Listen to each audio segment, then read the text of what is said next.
This is Diana Sullivan in Austin, Texas. Last month I had a video on how to make garter stitch edges on your garment. And of course, if you're a hand knitter, now you're wondering, can I make seed stitches? So let's do seed stitch. I've got my carriage on the right and I'm doing needles 1, 3, and 5. I'm going to reform them with my tool. This is a little different than garter stitch because you have to do something every row. So reform 5. I'm just counting from the edge. Reform number 3 and reform the first one, number 1. So that was 1, 3, 5. Knit to the other side. Now, if you're doing both sides, you'd have to do 1, 3, 5 over here. But I'm just going to do one side, and I'm going to do 2 and 4 on this row. So if I was doing both sides, I'd have to do 2 and 4 here and 1, 3, 5 over there. But I'm just going to do the 2 and 4. Seed stitch is a bumpy little stitch that is also shorter than the rest of your stockinette knitting. And it is also a very good anti-roll edge and a very good button band.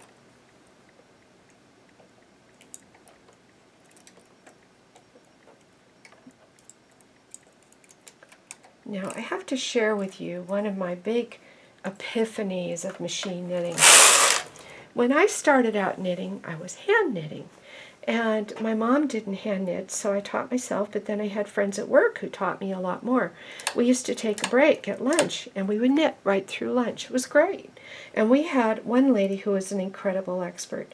Well, that was hand knitting, and we all knew it would take a long time. But I wanted a knitting machine. And then my sweet, somewhat newlywed, Twitter-pated husband bought me one. And I thought everything would be fast now. Well, not everything is fast. And then it dawned on me. I was taught to sew, and I do love to sew, by Mother. My mother was a fast seamstress. She taught me when I was young. She knew a lot of shortcuts. She had a lot of children. She had 5 kids. She didn't have a lot of time to fool around. So, with Mom, I was the beginner, and I was seeing how fast she could do things. Well, I wanted to be fast too. That was the wrong approach. I discovered that to be happy, to have a beautiful result, and to have a happy day doing it, the slower I sewed, the better. Just relax, take my time. Well, machine knitting's the same way. Sometimes the slower you knit, the faster you knit. You can always get fast later. So when my carriage is on the left, remember it was needles 2 and 4. So let's get those.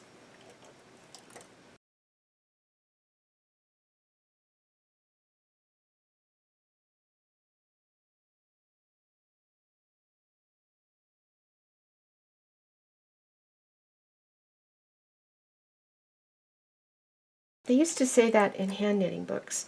To save time, spend a little time measuring your gauge. In machine knitting, to save time, spend a little extra time doing some swatches, actually knitting the Fair Owl pattern. Make sure you love it in your colors. Do swatches with the weird techniques like this. If my pattern calls for the technique, do it. See how you feel about doing it. See how you like it. And solve any little problems you run into before you're on the main garment and you have hundreds of rows. So, to save time, take a little time. And then the books used to say, to save money, spend a little money, buy an extra ball of yarn in the same dye lot. Because we all know from painful experience that dye lots don't necessarily match. Okay, we're on the left, so it's needles 2 and 4.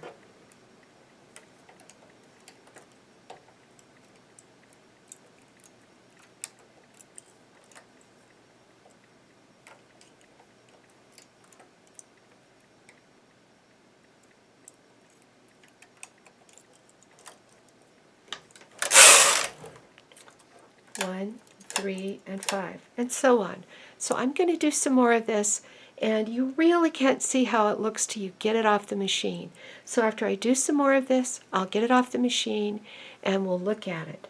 I'm also going to stop pretty soon and put in a buttonhole so that you can have a buttonhole as part of a reference point for you. To make a buttonhole, after you reform the stitches, pick out a stitch for the location of your buttonhole that has a purl ridge. Let me point that out with my tool. You see this one? This is a knit stitch. It's kind of smooth and V-shaped, but this one, this has a purl ridge. Of course, from the right side, it's a knit stitch. But what we want to do is pick a stitch with a purl ridge. And we're just going to move it to the stitch on the side. And we're just going to keep going from there. I'll knit to the other side, and then I'm going to reform this group, which will be 1, 3, and 5. Now, as on my last video, when I said that it was a little bit trickier to reform a stitch where the buttonhole was, I had to reform the stitch right next to the buttonhole, and I had to get into the 2 loops. This time I'm not going to have to, because I'm doing seed stitch, and that's not a reformed stitch. It's one of the reasons I chose one with the purl ridge. And so I reformed that one. This one where the buttonhole is, still go down the extra loop. And bring this top loop back under that bottom loop. Knit that up. And then this one.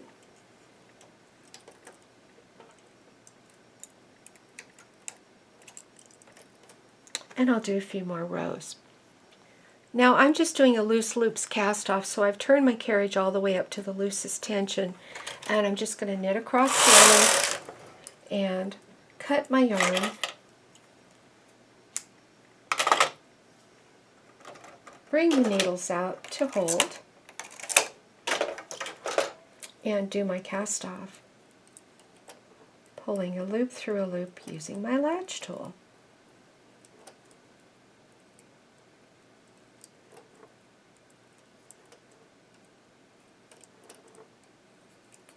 And when I get to the left end, I'm just going to pull that loose end on through the last loop.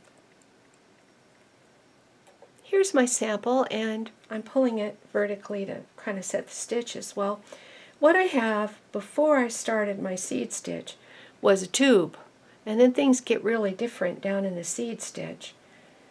Here's that seed stitch. I'll just put it on the machine so you can see it. And it's kind of a bumpity stitch. It's some people's favorite, other people, it's just a stitch. But look how anti-roll it is, and there's my little buttonhole. A 1-stitch buttonhole is really pretty big. So that's how to make a seed stitch border on your knitting.